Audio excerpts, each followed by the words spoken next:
And when I discovered that, I felt like this is what I have to teach people about yoga, but Kemetic Yoga.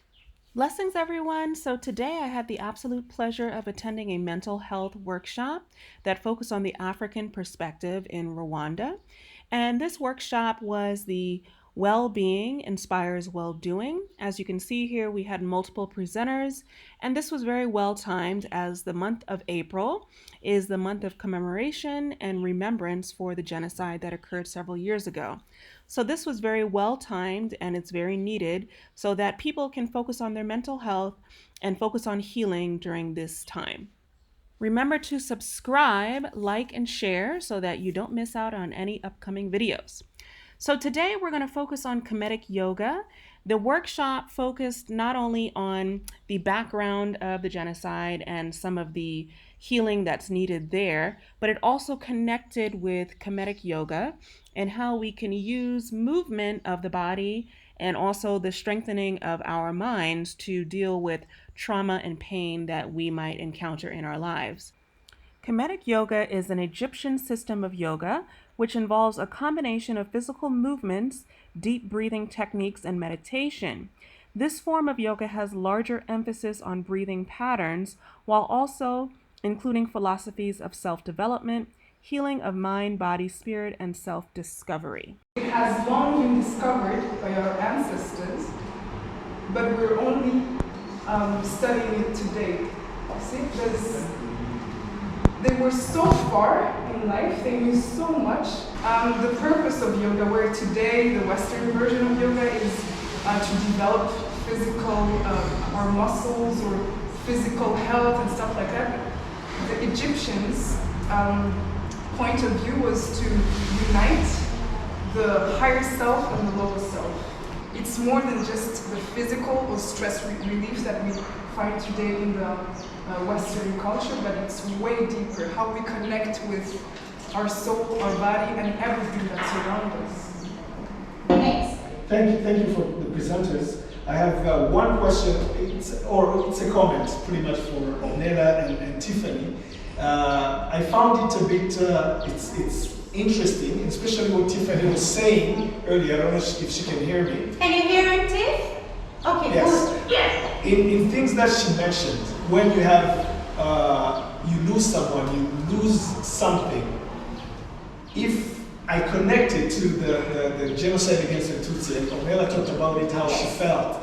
In Rwanda, as a Rwandan, we know that we mourn, or we used to mourn in silence, or else it's a sign of weakness. Yes. So this is something that over the year, I think we're learning to share. You know, Tiffany talked about it, spend time with yourself, and then find time to share, which is still very, very challenging. Absolutely. In Rwandan culture, because it's still, can you imagine after all those atrocities for almost 30 years, and there are still some people who can't even talk about it. Yes. Tiffany, do you want to comment? So the focus is about releasing. How you want to release is up to you, okay? I am very big on the power of journaling. I think words are very, very healing and transformative.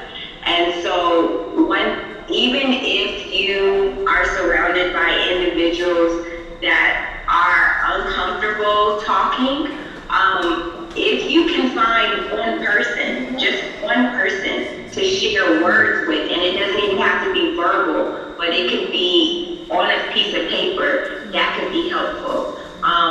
Releasing or sharing can also be through movement, through dance, through yoga, through just feeling music. It could be through art. As Black people, I'm going to use the word Black. As Black people, art is connected to our spiritual experience. And so when we talk about releasing or expressing stuff, it doesn't even always have to be with words. Like I mentioned, the body holds on to everything. And so Western perspective is that acknowledgement has to be through words. But I believe as a people, our expression is through our body, through our movement. Tiffany, if I can add just one thing, spirituality is very powerful. I think that during colonization and slavery, if they were to keep that aspect of spirituality, they would have never been able to, never been able to colonize us, or even slavery would have never been able to take place, because the most powerful aspect of a human being is the spirit. So I think it was for them the only strategy to be able to do that. So what yoga is, we all know so far. But the most essential thing that I would like to share is that yoga is very vast. It's any process that helps achieve liberation or freedom from any bondage of human existence. So it's not just the movements, it's also studying the wisdom and teachings, it's reflection, it's meditation, it's kindness, well-doing. I'll talk about just quickly about the 5 major disciplines of yoga, whether it's Indian or African. So wisdom, devotional love, like the heart, meditation, tantric yoga, and selfless actions. That's all. All of that is yoga. So it's not limited to just the movements, the physical movements.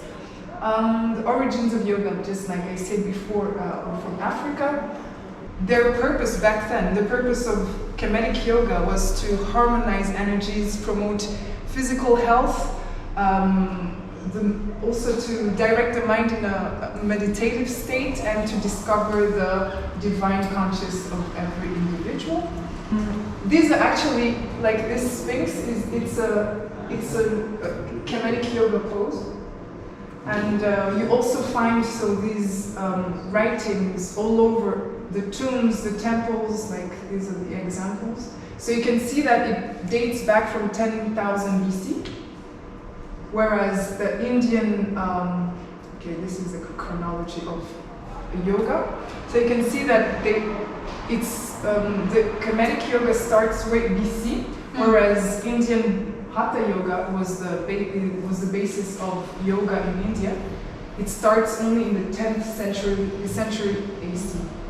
It's only around the 19th century that India is going to start practicing yoga. So basically, Egyptian and Indian yoga have more or less the same goal, to awaken the spiritual consciousness, whereas the Western practices are more of a physical, like stress relief, physical energy, and cultivating the muscles.